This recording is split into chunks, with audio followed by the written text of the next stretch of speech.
Halo, Assalamualaikum warahmatullahi wabarakatuh. Sebelumnya perkenalkan nama saya Afifah. Saya akan menjelaskan mengenai mata kuliah pengantar akuntansi materi akuntansi perusahaan jasa.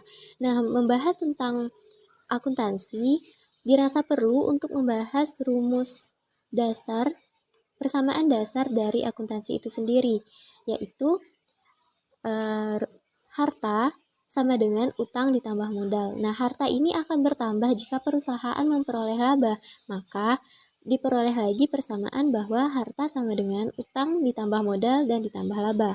Nah, laba ini diperoleh dari pendapatan yang dikurangi dengan jumlah beban. Maka diperoleh lagi persamaan bahwa harta sama dengan utang ditambah modal ditambah pendapatan dan dikurangi dengan beban. Nah, sehingga jika beban ini dipositifkan atau beban ini dipindah ruaskan, maka menjadi harta ditambah beban sama dengan utang ditambah modal dan pendapatan. Nah, harta dan beban ini termasuk di dalam debit. Kemudian utang, modal, pendapatan itu termasuk di dalam kredit. Nah, supaya lebih jelasnya apa saja yang termasuk dalam harta dan apa saja yang termasuk dalam utang. Jadi harta itu bisa disebut juga dengan aktiva dan aktiva itu terbagi menjadi 3, yaitu lancar, tetap, dan tak terwujud. Nah, bisa dilihat di sini aktiva lancar yaitu kas perlengkapan piutang, beban dibayar di muka, dan lain-lain. Sedangkan aktiva tetap yaitu tanah, bangunan, kendaraan, peralatan, akumulasi penyusutan, dan lain-lain. Kemudian untuk aktiva tak berwujud yaitu hak paten, hak cipta, lisensi, dan hak merek. Nah, kemudian utang yaitu ada utang jangka pendek dan utang jangka panjang. Utang jangka pendek seperti utang gaji, wesel, pajak, dan bunga. Sedangkan utang jangka panjang itu utang obligasi, utang hipotek, dan utang bank.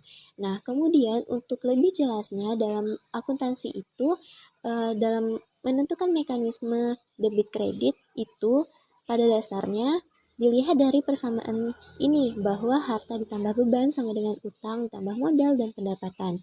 Nah, harta itu harusnya di debit dan utang, modal, dan pendapatan itu harusnya di kredit. Nah, untuk lebih jelasnya dapat dilihat pada tabel berikut. Apabila saldo dari beberapa akun tertentu itu bertambah, itu harus terletak pada tempat semula. Tapi, jika apabila saldo pada akun tersebut itu berkurang, maka ditempatkan pada tempat yang berlawanan. Misalnya, harta kita membayar beban, maka yang keluar itu kas. Kas itu berkurang, maka seharusnya kas itu didebitkan, tetapi karena jika berkurang, maka kas itu diletakkan di bagian kredit. Kemudian, langsung saja kita ke contoh soal. Nah, di sini ada contoh soal 25 soal, yaitu yang pertama, Hartono menambahkan modal sebesar 2.000. Nah, untuk membuat laporan keuangan pada perusahaan jasa itu diperlu langkah-langkahnya itu membuat jurnal umum, buku besar neraca saldo sebelum penyesuaian, jurnal penyesuaian, buku besar setelah penyesuaian, neraca saldo setelah penyesuaian, kemudian ada kertas kerja, dan barulah laporan keuangan. Nah, untuk yang pertama kita akan membuat jurnal umum. Nah, jurnal umum pada soal yang pertama disebutkan bahwa Hartono menambahkan modal sebesar Rp2.000, maka kas akun yang terkait pada transaksi ini yaitu kas bertambah dan modal juga bertambah, maka kas dicatat di bagian debit dan modal dicatat di bagian kredit yang masing-masing sebesar Rp2.000. Kemudian pada transaksi nomor 2 yaitu memperoleh pendapatan atas jasa pembuatan web bulan lalu sebesar Rp5.000. Nah, di mana kas di sini bertambah dan piutang usaha itu juga itu berkurang sebesar Rp5.000. Kan memperoleh pendapatan jasa pembuatan web bulan lalu sebesar Rp5.000. Berarti kan bulan lalu, maksudnya terdapat perusahaan yang berhutang kepada kita dan bulan ini dia melunasinya, maka piutang usaha yang kita miliki itu berkurang sebesar Rp5.000, maka dicatat di bagian kredit dan kas itu bertambah maka dicatat di bagian debit. Kemudian pada transaksi nomor 3 yaitu membayar kepada CV Datako Abadi atas peliputan profil bisnis secara tunai sebesar 300. Nah, beban peliputan profil bisnis ini bertambah, maka dicatat di bagian debit. Dan untuk membayar beban tadi, kita mengeluarkan kas, yang artinya kas tersebut berkurang, sehingga kas dicatat di bagian kredit sebesar 300.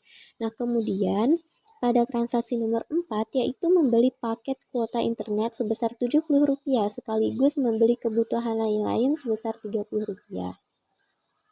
Nah, di sini yang dibeli adalah beban internet kantor dan beban lain-lain, di mana beban internet kantor sebesar 70 dan beban lain-lain sebesar 30. Maka untuk membayar beban ini dikeluarkanlah sebesar Rp100 dan itu sifatnya mengurangi kas, maka dicatat di bagian kredit. 100 didapatkan dari 70 ditambah dengan 30. Nah, kemudian pada transaksi nomor 4 ini sama halnya dengan transaksi nomor 20 bahwa disebutkan membeli paket kuota internet sebesar Rp200 sekaligus membeli kebutuhan lain-lain sebesar 100. Maka kas yang dikeluarkan yaitu sebesar Rp300 dan dicatat di bagian kredit, dan beban-bebannya itu dicatat di bagian debit. Kemudian pada transaksi nomor 5. Pada transaksi nomor 5 yaitu membayar sewa kantor untuk bulan Oktober sebesar 100. Nah, kan di sini kita kasusnya membayar sewa kantor, maka sewa kantor tersebut sudah menjadi hak milik kita, maka dicatat sebagai beban yang bertambah di bagian debit sebesar 100 dan kas yang berkurang di bagian kredit sebesar 100. Kemudian transaksi nomor 6, merekrut karyawan. Kesepakatan gajinya sebesar Rp200 dan akan dibayarkan pada tanggal 15 sebesar 50% dan sisanya akan dibayar bulan depan. Nah, pada transaksi nomor 6 ini lebih tepatnya pada tanggal 3 Oktober itu hanya yang terjadi hanyalah kesepakatan. Maka yang akun-akun terkait tidak ada akun-akun terkait, tapi di sini bukan dikosongkan tetapi sebagai tanda bahwa sebenarnya di sini itu ada transaksi tetapi tidak ada akun terkait di dalamnya, karena yang terjadi hanyalah baru kesepakatan. Sehingga kan pada tanggal 15 dan akhir bulan itu dijanjikan untuk membayar, maka tanggal pada transaksi nomor 16 itu disebutkan bahwa dibayar gaji tim promosi yang direkrut pada tanggal 3 Oktober. Selain itu, gaji security sekaligus dibayar sebesar 50. Nah, pada kesepakatan tadi disebutkan bahwa 50% itu pada tanggal 15 Oktober. Maka pada kesepakatannya yaitu sebesar 100 dikali 50% itu seharusnya 50, tetapi ditambah lagi dengan gaji security yang sebesar 100, maka beban gaji di sini sebesar 150 yang dicatat di bagian debit, dan kas itu sifatnya berkurang sebesar 150, maka dicatat di bagian kredit. Nah, sama halnya dengan akhir bulan yaitu pada tanggal 30 Oktober tepatnya pada transaksi nomor 22 itu melunasi gaji karyawan promosi tadi, sehingga dan sekaligus dengan security. Jadi beban gajinya dicatat sebesar 150 di debit dan kas dicatat di kredit sebesar 150 juga. Nah, kemudian pada tanggal 7 pada transaksi nomor 7 yaitu membayar sewa kendaraan dari 2 Oktober 2020 sampai 30 September 2021 untuk mempermudah mobilitas bisnis sebesar 1.200. Nah, itu langsung saja dicatat akun yang terkait yaitu sewa kendaraan dibayar di muka, dan kas untuk membayar sewa tersebut, maka dampaknya adalah kas tersebut berkurang sebesar 1.200 juga, maka dicatat di bagian kredit sebesar 1.200. Nah, kemudian pada transaksi nomor 8, yaitu memperoleh pembayaran terdahulu atas jasa pembuatan web untuk bulan Oktober-November 2020 sebesar 4.000. Nah, akun yang terkait pada transaksi ini yaitu kas dan pendapatan jasa diterima di muka. Pendapatan jasa diterima di muka ini dicatat di bagian debit, maksud saya di bagian kredit karena sifatnya bertambah, dan di kas ini dicatat di bagian debit juga karena sama-sama bertambah dan masing-masing nilainya sebesar 4.000. Nah, pada transaksi nomor 9 yaitu membeli komputer untuk peralatan kantor sebagai pendukung usaha Rp1.000 secara kredit. Nah, akun yang terkait yaitu peralatan kantor dan utang usaha. Karena membeli peralatan kantor itu secara kredit, maka yang tercatat adalah utang usaha. Nah, utang usahanya jadi bertambah, maka utang usaha ini dicatat di bagian kredit dan peralatan kantornya bertambah, maka dicatat di bagian debit dan masing-masing sebesar Rp1.000. Nah, pada transaksi nomor 10 yaitu membayar iklan Facebook sebesar Rp100. Nah, ini juga hal yang sama pada transaksi nomor 11 yaitu membayar biaya iklan di Instagram sebesar Rp300. Nah, pada transaksi ini beban iklannya itu tercatat di bagian debit dan kasnya itu tercatat di bagian kredit karena sifatnya kas itu berkurang dan beban iklannya itu jadi bertambah karena sudah menjadi milik kita dan sudah menjadi harta bagi kita. Nah, untuk yang transaksi nomor 10 sebesar 100 dan transaksi nomor 11 yaitu sebesar 300. Kemudian pada transaksi nomor 12 yaitu memberikan jasa pembayaran pemuatan web seharga 10.000, 8.000 dibayarkan saat itu juga dan sisanya bulan depan. Nah, pada transaksi ini sebenarnya kita telah memperoleh pendapatan jasa pembuatan web sebesar harganya 10.000. Nah, maka pendapatan jasa pembuatan web ini karena bertambah, maka dicatat di bagian kredit. Nah, kemudian terdapat keterangan bahwa seharga 8.000-nya itu dibayar pada saat itu juga. Maka kas yang kita peroleh itu bertambah senilai 8.000, maka dicatat di bagian debit. Nah, kemudian sisanya itu dibayar bulan depan.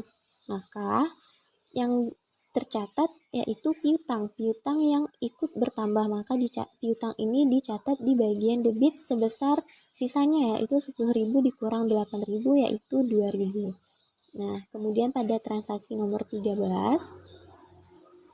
membayar kepada CV Datako Abadi atas peliputan profil bisnis secara tunai sebesar 200. Nah, pada transaksi nomor 13 ini bahwa beban peliputan profil bisnis itu bertambah di bagian debit dan kas itu berkurang, maka dicatat di bagian kredit dengan masing-masing seharga 200. Kemudian pada transaksi nomor 14 yaitu menyetorkan uang Rp7.000 karena telah menyelesaikan jasa pembuatan software. Yang berarti pada transaksi ini kita telah menerima pendapatan dan kas yang kita peroleh itu bertambah. Maka keduanya bertambah dan pendapatan dicatat di bagian kredit dan kas dicatat di bagian debit. Masing-masing sebesar Rp7.000. Kemudian transaksi nomor 15 yaitu membayar sewa platform virtual meeting Zoom sebesar 200 selama bulan Oktober. Nah, dicatat yaitu beban sewa platform virtual sebesar 200 di bagian debit karena bertambah dan kas itu berkurang, maka kas ini dicatat di bagian kredit sebesar 200. Nah, nomor 16 sudah kita bahas tadi terkait dengan karyawan yang mempunyai kesepakatan di akhir tadi. Nah, kemudian transaksi nomor 18 yaitu membayar utang bulan lalu sebesar 300.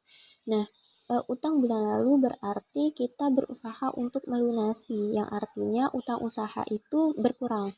Maka apabila utang usaha berkurang, maka dicatat di bagian debit dan kas untuk membayar utang tersebut kita perlu mengeluarkan kas sehingga kas tersebut berkurang dan kas itu dicatat di bagian kredit sebesar 300. Nah, kemudian pada transaksi nomor 19 sudah kita bahas tadi sebelumnya. Lanjut ke transaksi nomor 21. Nah, transaksi nomor 21 ini yaitu membayar beban tagihan listrik, air, dan internet. Nah, beban listrik, air, dan internet itu tercatat di bagian debit karena bertambah dan kas itu dicatat di bagian kredit karena berkurang, masing-masing sebesar 400.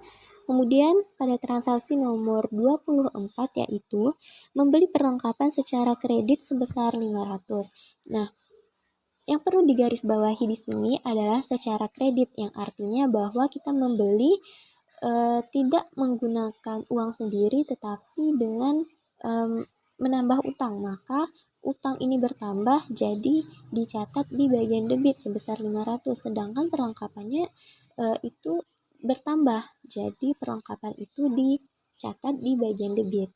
Nah, kemudian pada transaksi yang terakhir yaitu membeli mobil pribadi sebesar 1.500. Nah, di sini membeli mobil pribadi yang artinya di sini pemilik itu mengambil prive-nya sendiri, di mana prive ini dicatat di sebelah debit sebesar 1.500 dan kas itu berkurang. Jadi karena berkurang dicatat di bagian kredit sebesar 1.500 juga.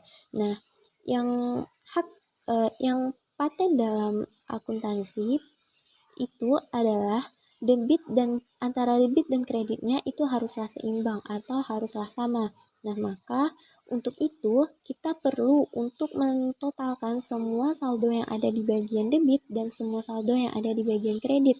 Maka diperolehlah nilai sebesar 53.800 dan ini sama dengan kreditnya sebesar 53.800.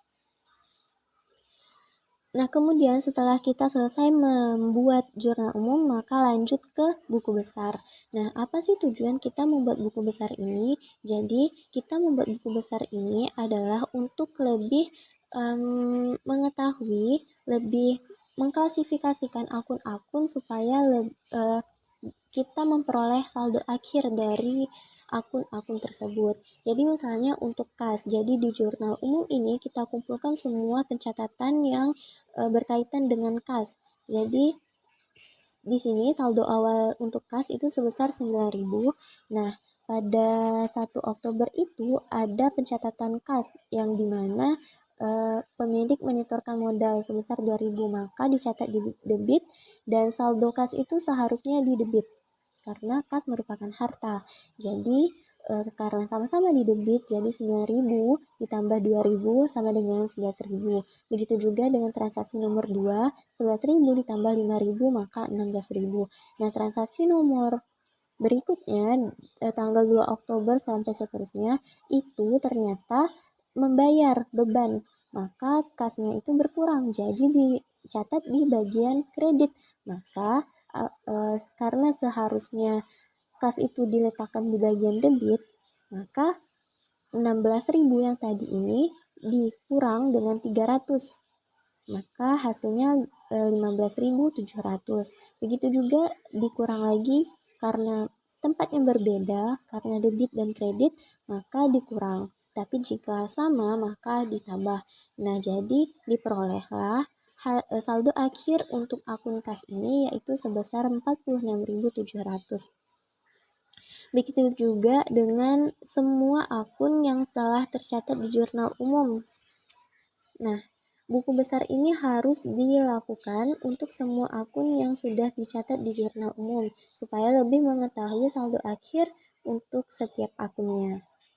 Nah, seperti piutang usaha diperoleh saldo akhir sebesar 5.000, perlengkapan sebesar 550, begitu seterusnya sampai ke beban lain-lain yaitu sebesar 380. Nah, setelah selesai kita membuat buku besar, kita yang perlu dilakukan adalah membuat neraca saldo sebelum penyesuaian.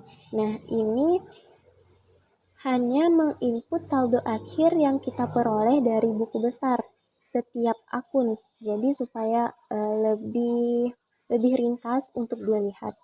Nah, seperti ini kas kas kan 46.700 di buku besar. Nah, beban lain-lain sebesar 380, maka langsung saja kita tulis di debit. Nah, untuk neraca saldo sebelum penyesuaian ini harus dicatat sesuai dengan akidah debit dan kredit yang telah ditentukan, di mana yang seharusnya harta dan beban itu harus di debit dan utang, modal, dan pendapatan itu harusnya di kredit. Nah, kemudian terdapat setelah neraca saldo sebelum penyesuaian itu tetap selalu ada kenyataan-kenyataan yang mungkin belum relevan dalam neraca saldo sebelum penyesuaian ini, sehingga diperlukan ayat jurnal penyesuaian yang berguna untuk lebih memutakhirkan berapa sih sebenarnya saldo-saldo yang kita gunakan khusus di periode tersebut. Nah, jadi pada untuk jurnal penyesuaian ini diperlukan ayat jurnal penyesuaian. Yang pertama, yaitu perlengkapan yang tersedia di akhir bulan itu masih tersisa sebesar 200. Nah, dilihat dari neraca saldo sebelum penyesuaian, itu untuk perlengkapan saldonya sebesar 550, sedangkan yang diketahui masih tersisa sebesar 200. Maka berapa sih perlengkapan yang sudah kita pakai? Maka caranya adalah dengan tinggal kita kurangkan saja. Jadi diperoleh perlengkapan yang sudah kita pakai itu sebesar 350. Nah, untuk yang kedua itu ada sewa kendaraan yang disewa untuk 1 tahun pada Oktober sudah terpakai selama 1 tahun. Nah, di sini kan pencatatannya kita yaitu untuk periode Oktober. Nih, Oktober. Berarti untuk hanya 1 bulan saja, sedangkan ini sudah terpakai selama 1 tahun. Maka berapa sih yang sudah kita pakai untuk 1 bulan itu? Nah, bisa dihitung dengan sewa kendaraan dibayar di muka di sini sebesar 12.000. 12.000 untuk 1 tahun, maka 1.200, maka 1.200 dibagi dengan 12 bulan, yaitu sebesar 100. Nah, yang ketiga, memperoleh pembayaran dahulu untuk jasa pembuatan web untuk bulan Oktober-November. Namun, Hartono baru bisa menyelesaikan pekerjaan bulan Oktober. Nah, pendapatan diterima di muka di neraca saldo itu ini sebesar 4.000. Sebesar 4.000, tapi ternyata itu untuk 2 bulan, sedangkan Hartono ini masih baru bisa menyelesaikan untuk 1 bulan, maka tinggal dibagi 2, 4.000 dibagi 2 yaitu sebesar 2.000. Kemudian yang keempat, petugas security diajak lembur untuk keamanan kantor. Gaji dijanjikan akan dibayar sebesar Rp50 per bulan depan. Nah, untuk transaksi untuk pernyataan nomor 4 ini bisa langsung kita tulis saja akun-akun yang terkait mengenai pernyataan tersebut, yaitu beban gajinya di debit dan utang gajinya di kredit masing-masing sebesar 50. Nah, kemudian pada yang nomor 5, 31 Oktober dikirimkan tagihan internet bulan ini akan penambahan kecepatan sebesar 100 dan akan dibayar bulan depan. Nah, transaksi yang terkait mengenai pernyataan tersebut yaitu beban listrik, air, internet yang terletak di bagian debit dan beban yang masih harus dibayar yaitu sebesar 100, masing-masing 100. Nah, kemudian diselesaikan jasa pembuatan web dan dijanjikan dibayar bulan depan. Nah, langsung saja kita tulis di akunnya yaitu piutang usaha yang terletak di bagian debit dan pendapatan jasa pembuatan web yang terletak di bagian kredit masing-masing sebesar 5.000. Nah, kemudian pada transaksi yang terakhir, pernyataan yang terakhir yaitu nomor 7. Komputer yang telah dibeli diperkirakan dapat beroperasi sepanjang 4 tahun. Metode garis lurus digunakan untuk menghitung beban penyusutan dengan nilai sisa sebesar Rp40. Nah, metode garis lurus ini ada rumusnya, yaitu saldo dikurangi dengan nilai sisa dan hasilnya dibagi dengan umur ekonomis. Umur ekonomisnya ini sepanjang 4 tahun. Nah, saldo untuk komputer atau peralatan itu sebesar 1000 yang dikurangi dengan nilai sisa yaitu 40, maka sama dengan 960. Kemudian dibagi dengan umur ekonomis sepanjang 4 tahun. 4 tahun itu jika dibulankan, karena itu dalam hitungan bulan, maka dibulankan sebesar 48 bulan. Jadi 960 dibagi 48 sama dengan 20. Nah, dicatatlah dalam jurnal penyesuaian bahwa beban depresiasi peralatan kantor sebesar 20 terletak di bagian debit dan akumulasi depresiasi peralatan kantor itu terletak di kredit sebesar 20 juga. Nah, untuk yang 1, 2, 3, 4 itu juga dibuat dalam jurnal penyesuaian mengenai akun yang terkait. Jadi ini untuk mengetahui angkanya berapa sih. Nah, ini kan perlengkapan diperoleh 350. Nah, jadi beban perlengkapan yang terletak di bagian debit dan perlengkapan yang terletak di bagian kredit masing-masing sebesar 350. Nah, sudah selesai kita membuat jurnal penyesuaian, langsung kita membuat buku besar terupdate setelah penyesuaian. Nah, ini digunakan untuk lebih menyesuaikan lagi saldo akhir atau lebih memutakhirkan lagi saldo akhir yang telah disesuaikan pada jurnal penyesuaian. Nah, seperti di sini ada akun beban perlengkapan. Nah, beban perlengkapan itu awalnya sebesar 180 di buku besar yang sebelum disesuaikan sebesar 180. Namun setelah dilakukan penyesuaian itu terdapat saldo 350 di bagian debit. Maka 180 ini ditambah dengan 350 karena sama-sama di debit dan saldo akhir untuk beban perlengkapan ini sebesar 530. Nah, begitu seterusnya untuk semua akun yang sudah disesuaikan di sini itu harus diupdate pada buku besar terupdate setelah penyesuaian karena supaya lebih mengetahui saldo akhir yang kita miliki dalam setiap akun itu lebih spesifiknya itu lebih berapa seperti itu.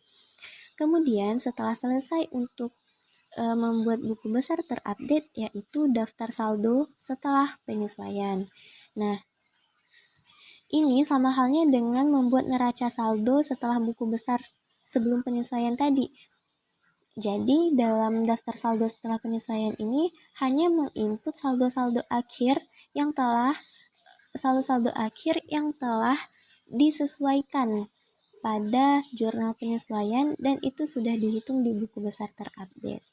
Jadi misalnya nih, di beban perlengkapan tadi, kan itu sebelumnya 180, tapi setelah dilakukan penyesuaian itu saldonya menjadi 530. Maka saldo akhirnya tidak lagi 180, tapi menjadi 530. Maka yang dicatat di daftar saldo setelah penyesuaian untuk akun beban perlengkapan yaitu sebesar 530.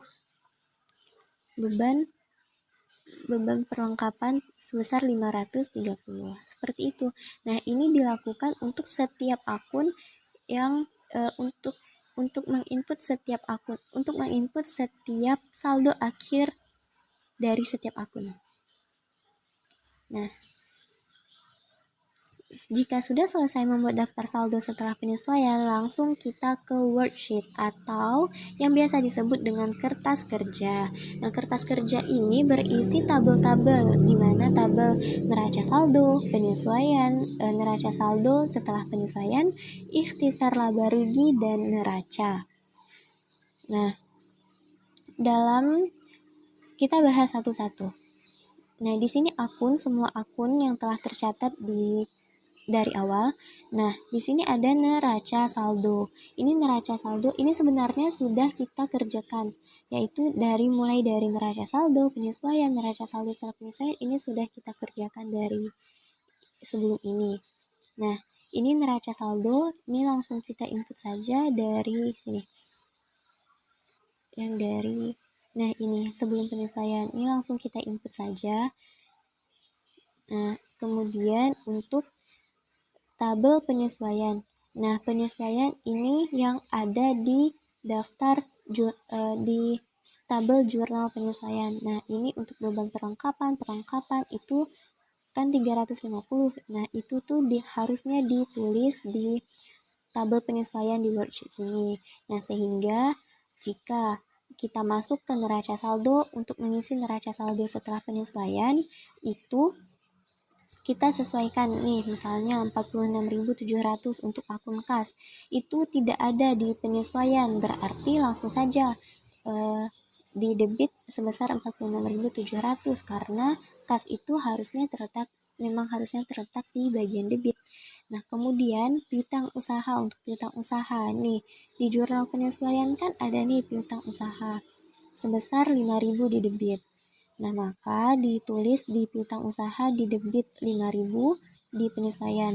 Nah, ternyata ada juga di neraca saldo. Jadi, karena sama-sama di debit, maka untuk piutang usaha ini di neraca saldo setelah penyesuaiannya itu harus ditambah. Jadi untuk piutang usaha, neraca saldo setelah penyesuaiannya yaitu sebesar 10.000.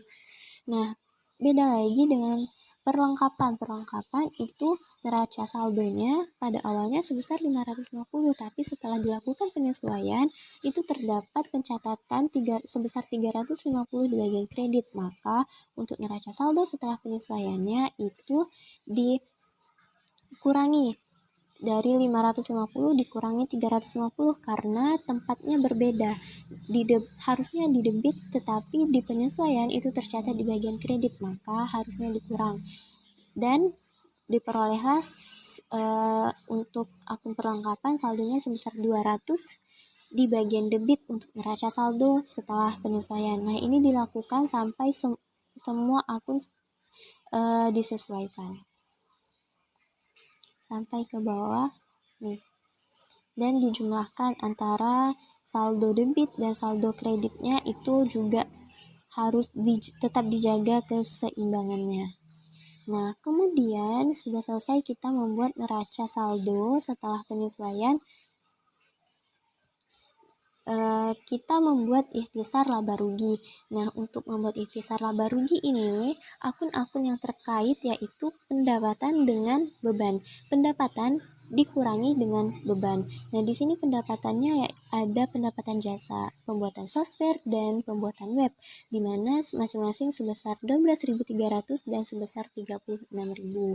Nah, di sini ada banyak beban, yaitu beban peliputan profil bisnis, beban sewa kantor, dan lain-lain dan sebagainya, sampai beban sewa kendaraan. Nah, itu semua beban dan pendapatan itu dijumlahkan. Diperolehlah hasil jumlah beban sebesar 7.990 dan jumlah pendapatan sebesar 48.300. Nah, untuk memperoleh laba, pendapatan harus dikurangi dengan beban.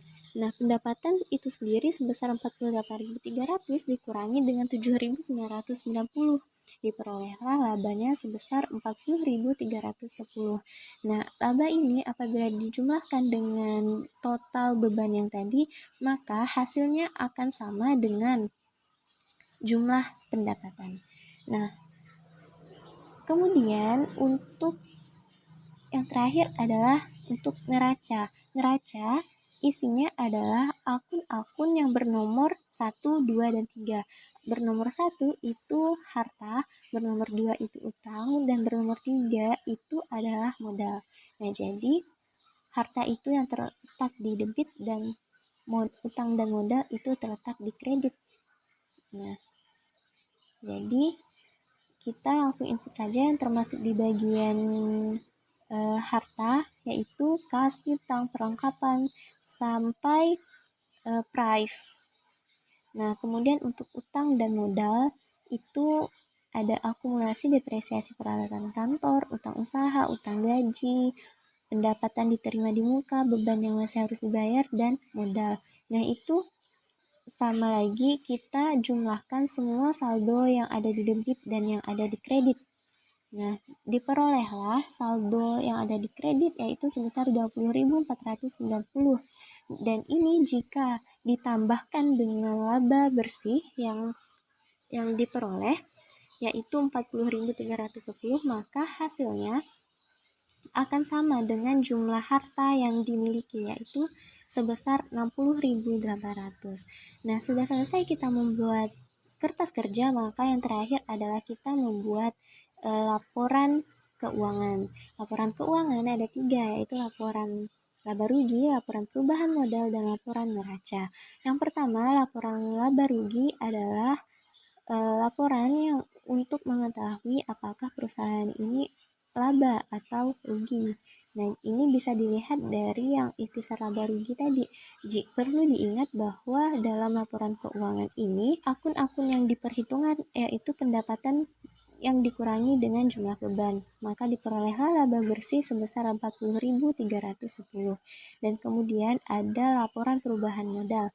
Nah, laporan perubahan modal ini diperoleh dari laba bersih yang dikurangi dengan price, maka dapat dilihat bahwa 40.310 dikurang dengan 1.800, hasilnya 38.510 yang disebut dengan tambahan modal. Nah, tambahan modal ini ditambahkan lagi dengan modal awal yang dimiliki, yaitu sebesar 16.820. Maka modal pada akhir periode ini diperoleh dengan menjumlahkan keduanya menjadi 55.330. Nah, kemudian yang terakhir adalah membuat laporan neraca.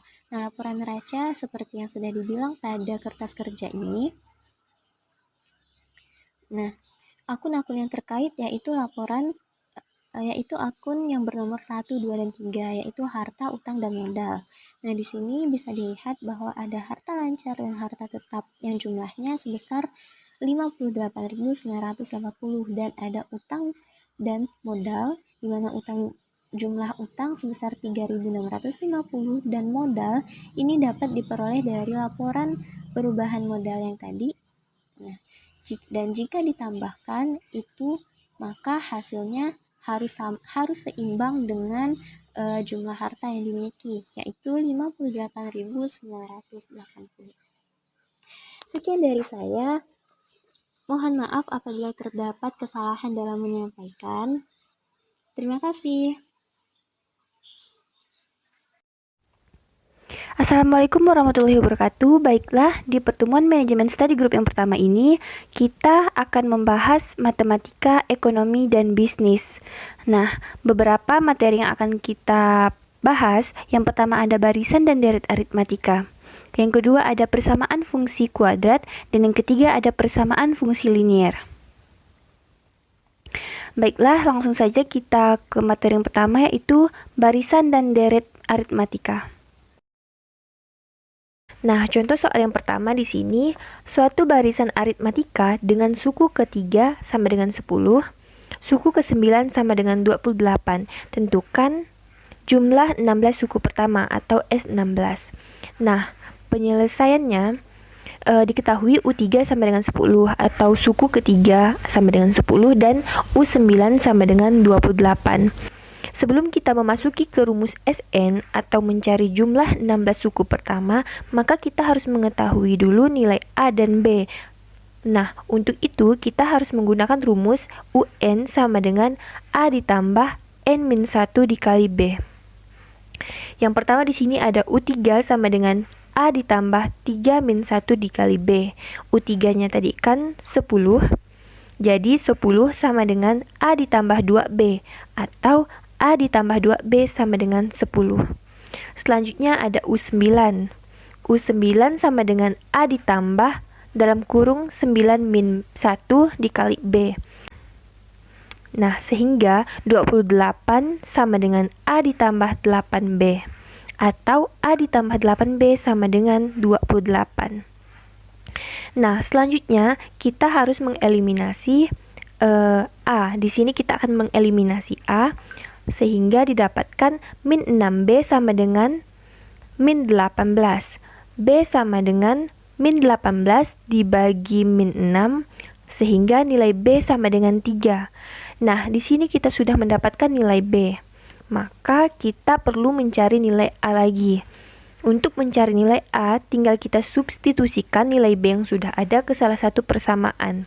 Nah, di sini kita menggunakan persamaan A plus 2B sama dengan 10. Sehingga A plus 2 dikali B-nya yaitu 3 sama dengan 10. A plus 2 dikali 3 itu 6 sama dengan 10, sehingga A sama dengan 10 dikurang 6 dan A sama dengan 4. Nah, sekarang kita sudah mengetahui nilai A dan nilai B-nya. Langsung saja kita masukkan ke dalam rumus Sn untuk mencari jumlah dari 16 suku pertama. Sehingga di sini Sn sama dengan 1/2 N dalam kurung 2A ditambah dalam kurung N dikurang 1 dikali B. Maka S16 sama dengan 1/2 dikali 16 dalam kurung 2 dikali A-nya yaitu 4 ditambah 16 dikurang 1 dikali B-nya itu 3. Sehingga S16 sama dengan 8 dalam kurung 8 ditambah 15 dikali 3. Nah, 15 dikali 3 itu 45, sehingga S16 sama dengan 8 dalam kurung 8 ditambah 45. S16 sama dengan 8 dikali 53. Sehingga hasil dari S16-nya yaitu 424. Jadi, jumlah dari 16 suku pertama yaitu 424. Baiklah, kita lanjut ke soal yang kedua. Seorang pemuda menabung pada bank ABC dengan selisih kenaikan tabungan antar bulannya tetap. Pada bulan pertama, ia menabung sebesar 3 juta rupiah. Pada bulan kedua, sebesar 4 juta rupiah, dan pada bulan ketiga, 5 juta rupiah, dan seterusnya. Pertanyaannya, besar tabungan pemuda tersebut selama 3 tahun adalah... Nah, jadi untuk menyelesaikan soal ini, diketahui A sama dengan 3 juta rupiah. A di sini adalah tabungannya pada bulan pertama. Kemudian B sama dengan 1 juta rupiah. B ini merupakan selisih kenaikan tabungannya setiap bulan. Dari 3 juta pada bulan pertama, pada bulan kedua ia menabung 4 juta. Nah, jadi selisihnya itu sebesar 1 juta rupiah. Selanjutnya, yang ditanya D36. D36 di sini maksudnya jumlah bulan selama 3 tahun. 1 tahun kan ada 12 bulan. Jadi 3 tahun ada 36 bulan. Langsung kita masuk ke dalam rumusnya. Dn sama dengan N/2 dalam kurung 2A ditambah N-1 dikali B. Nah, jadi D39 sama dengan 36, N-nya tadi, dibagi 2 dalam kurung 2 dikali A, 3 juta, ditambah 36-1 dikali B-nya yaitu 1 juta. Jadi D36 sama dengan 36 dibagi 2, 18, dalam kurung 2 dikali 3 juta, jadi 6 juta, dan ditambah 36-1, 35 dikali 1 juta, jadi 35 juta. Selanjutnya kita jumlahkan yang di dalam kurung yaitu 6 juta ditambah 35 juta. Dan hasilnya adalah 41 juta rupiah. Sehingga D36 sama dengan 18 dikali 41 juta rupiah.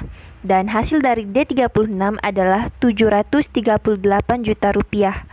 Sehingga besar tabungan pemuda tersebut selama 3 tahun adalah 738 juta rupiah. Baiklah, selanjutnya kita masuk ke persamaan fungsi kuadrat. Contoh soal yang pertama, diketahui fungsi Y sama dengan X kuadrat plus 7X min 8. Tentukan A. Titik potong fungsi terhadap sumbu Y, B. Titik potong fungsi terhadap sumbu X, dan C. Titik ekstrim, serta D. Sumbu simetri. Nah, untuk penyelesaiannya, yang pertama titik potong fungsi terhadap sumbu Y. Untuk mencari titik potong fungsi terhadap sumbu Y, maka kita harus memisalkan X sama dengan 0.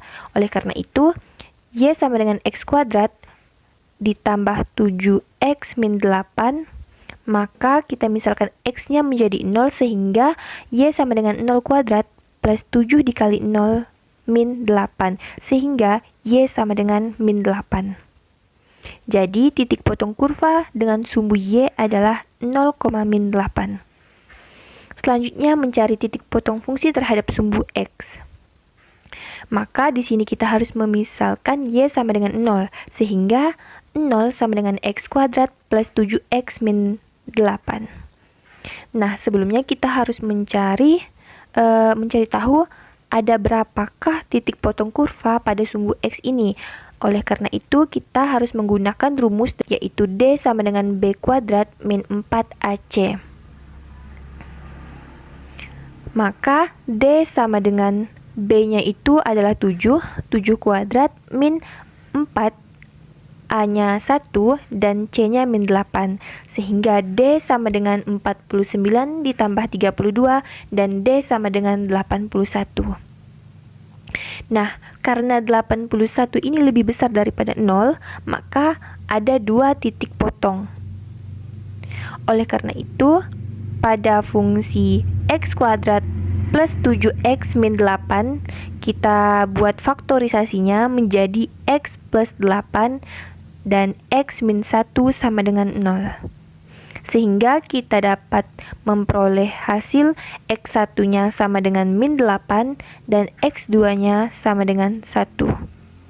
Sehingga titik potong kurva dengan sumbu X adalah min 8,0 dan 1,0. Baiklah, selanjutnya kita ingin mencari titik ekstrim. Adapun rumus dari titik ekstrim adalah Y sama dengan min D per 4A. Nah, sebelumnya sudah kita ketahui bahwa nilai dari determinannya yaitu 81 dan A-nya itu adalah 1, sehingga min 81 dibagi 4 dikali 1 sama dengan min 81 dibagi 4, dan hasilnya adalah min 20,25. Selanjutnya, kita ingin mencari sumbu simetri dengan rumus X sama dengan min B dibagi 2A. Sebelumnya kita juga sudah mengetahui bahwa nilai dari B adalah 7 dan A-nya itu adalah 1, sehingga min 7 dibagi 2 dikali 1 sama dengan min 7 dibagi 2, dan hasilnya adalah min 3,5. Baiklah, selanjutnya contoh soal yang kedua kurang lebih sama seperti contoh soal yang pertama. Diketahui fungsi Y sama dengan X kuadrat plus 5X plus 6. Tentukan A titik potong fungsi terhadap sumbu Y, B titik potong fungsi terhadap sumbu X, C titik ekstrim, dan D sumbu simetri. Nah, untuk penyelesaiannya, yang pertama mencari titik potong fungsi terhadap sumbu Y, maka kita harus memisalkan X sama dengan 0, sehingga Y sama dengan 0 kuadrat ditambah 5 dikali 0 ditambah 6, sehingga hasilnya Y sama dengan 6. Selanjutnya mencari titik potong fungsi terhadap sumbu X. Kita misalkan Y sama dengan 0, sehingga 0 sama dengan X kuadrat plus 5X plus 6. Dan kita cari terlebih dahulu D sama dengan B kuadrat min 4AC. Sehingga D sama dengan 5 kuadrat dikurang 4 dikali 1 dikali 6. D sama dengan 25 dikurang 24, sehingga D sama dengan 1. Nah, karena 1 ini lebih besar daripada 0, maka ada 2 titik potong. Selanjutnya kita cari faktorisasinya, sehingga kita dapatkan X plus 3 dan X plus 2 sama dengan 0. Dan kita dapatkan di sini X1-nya sama dengan min 3 dan X2-nya sama dengan min 2.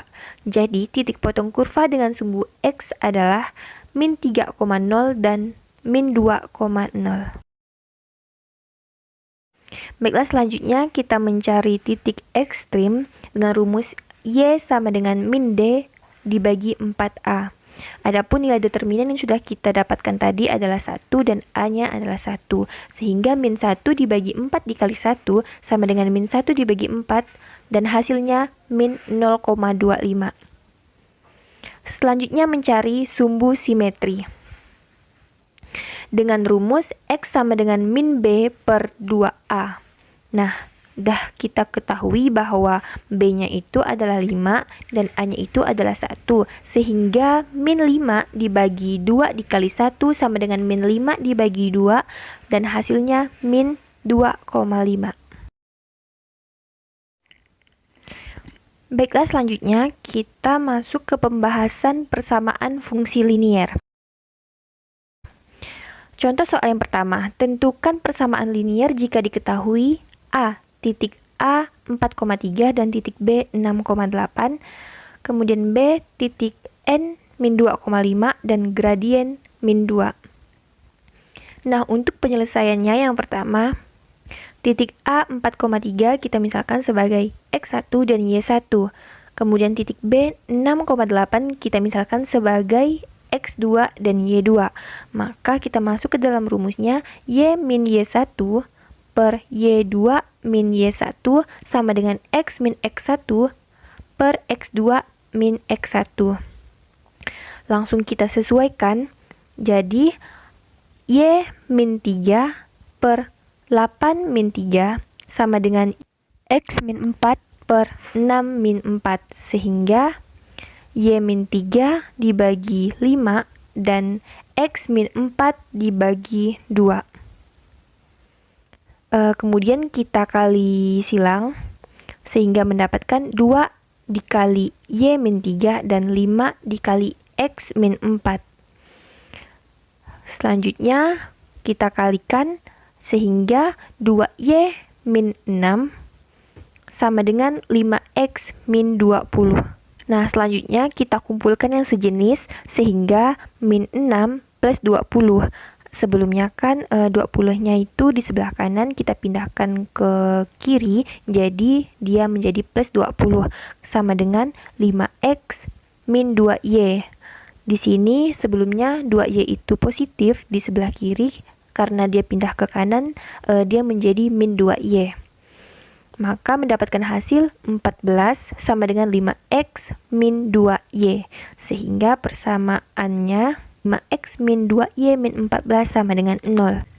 Nah, selanjutnya yang B, kita ingin mencari persamaan linier jika diketahui titik N min 2,5 dan gradiennya yaitu min 2.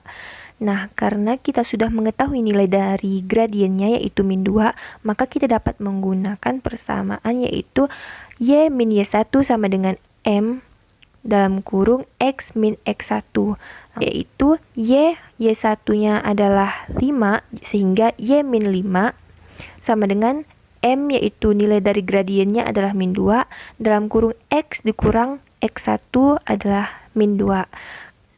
Sehingga Y min 5 sama dengan min 2X min 4. Nah, selanjutnya kita kumpulkan yang sejenis sehingga Y plus 2X. Mengapa 2X ini menjadi plus? Karena sebelumnya dia di sebelah kanan itu nilainya negatif, kemudian dia pindah ke kiri maka dia menjadi positif, sama dengan min 4 plus 5. Sehingga persamaan liniernya yaitu 2X plus Y sama dengan 1 atau 2X plus Y min 1 sama dengan 0. Baiklah, selanjutnya kita masuk ke contoh soal yang kedua, yaitu fungsi permintaan suatu produk ditunjukkan dengan persamaan P sama dengan 12 ditambah Q, dan fungsi penawarannya P sama dengan min 4 ditambah 5Q. Pada posisi berapakah keseimbangan terjadi? Nah, penyelesaiannya diketahui fungsi permintaannya tadi adalah P sama dengan 12 ditambah Q, dan fungsi penawarannya yaitu P sama dengan min 4 ditambah 5Q. Oleh karena itu, maka fungsi permintaan sama dengan fungsi penawaran, sehingga menjadi 12 ditambah Q sama dengan min 4 ditambah 5Q. Selanjutnya kita satukan yang sejenis sehingga menjadi Q min 5Q. Mengapa 5Q menjadi negatif? Karena sebelumnya di sebelah kanan dia nilainya positif, karena dia berpindah ke sebelah kiri dia menjadi negatif, sama dengan min 4 dikurang 12. Sehingga min 4Q sama dengan min 16. Dan Q sama dengan min 16 dibagi min 4. Q sama dengan 4. Selanjutnya kita substitusikan nilai Q yang sudah kita dapat ke persamaan fungsi permintaan, yaitu P sama dengan 12 ditambah Q, P sama dengan 12 ditambah 4, dan P sama dengan 16. Jadi keseimbangan terjadi pada posisi P sama dengan 16 dan Q sama dengan 4.